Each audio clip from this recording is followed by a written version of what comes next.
Thank you, Rabbi Levine. I heard from my Rabbi Victor Miller. He says there's something called nitrogen oxide. Nitrogen oxide is a fertilizer that plants need to survive. Nitrogen oxide helps and enhances the production of plant life as we know it. How do you get nitrogen oxide? So nitrogen oxide is nitrogen and oxygen together. Now there's nitrogen in the air, but it doesn't readily mix with the oxygen in the air. You need intense heat, something very strong, a very powerful bolt of heat to come and make this bond together, make the shidduch come together. It's very hard for it to come together. So what does Hashem do? What does God do? He makes something called lightning. Lightning is an intense bolt of heat that will come. It will slam through the nitrogen and the oxygen, making them cling together. Now, it's very dangerous to have lightning. So we have warnings. The sky gets gray. There's tremendous thunder. The place shakes. Everybody gets nervous. Something dangerous is about to happen. Get inside. So we run inside and zaps through electric bolt. Now there's nitrous oxide in the air. Now how does it come down to the ground? So what happens after lightning? It starts to rain. And the rain absorbs the nitrogen oxide and it brings it down to this magic dust we call earth. And it infiltrates into the ground. And against gravity, it goes up trees.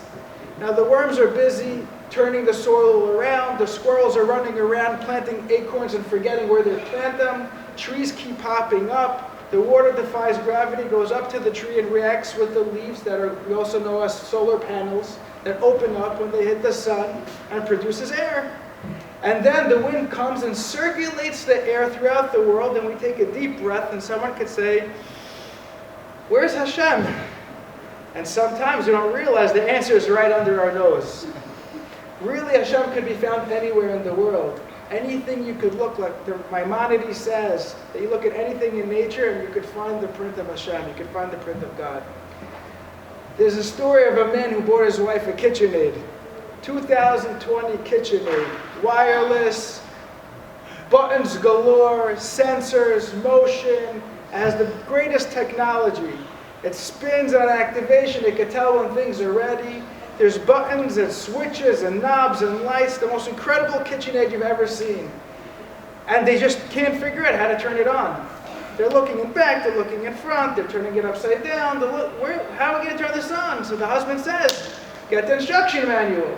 The wife runs to the box, she looks inside, no instructions. She comes to her husband, she says, "There's no instructions here."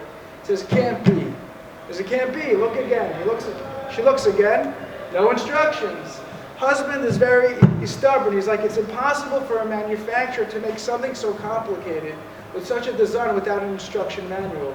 There has to be, in order to benefit from this product, in order to use it with all its capabilities and abilities, there must be instructions over here. This world is a lot more complicated than a KitchenAid. There has to be instructions. Hashem gave us a Torah. A Torah is our instruction manual. The fact that He gave us an instruction manual is a manifestation of Hashem, of God's love towards us. And when we open up that instruction manual and learn how to use it, that's a manifestation of our love towards Hashem.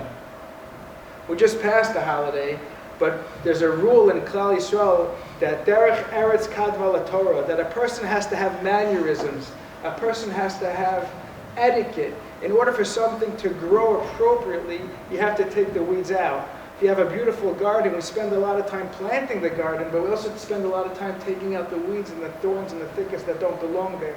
In order for it to nourish and to grow and to do something beautiful, it really has to be something that's worked on. There was once a poor man. He's full of rags and things, sackcloth tied to him, and whatever he found, he had patches and whatnot. And somebody saw him, somebody wealthy or not necessarily so wealthy, and he felt bad for the guy. So he told them, "Listen, I have a friend in the store. Go to this store in this location, and I'm going to call him up. He's going to give you a suit and a coat. He's going to take care of you, get yourself a pair of shoes. You'll be good to go." Okay? The man was ecstatic. The poor man was so happy. He went to the store, and as soon as he walked in, the owner said, "Oh, you're a size 44. He gives him a suit, nice custom suit. He says, "Go try it on." He goes to the back. 2 minutes, 5 minutes, 10 minutes, 15, he's not coming out. What's going on? So they ran to the back of the store, and they see the poor man trying to squeeze his arm through the suit arm with all his rags on. He didn't take any of his rags off. So they told him it's a custom suit. It's not going to fit until you take all the rags off. And the mashal is that in order for the Torah is a custom fit for every person. But we have to take the rags off. We have to work on ourselves. We have to be good people. We have to be better people. We always have to strive. It's a Jewish law that we all work on ourselves to be the best that we could possibly be. And together with each other, together with the Torah, together with guidance, together with help and encouragement from everybody around us, with the help of Hashem, we will merit to that and succeed our mission in this world.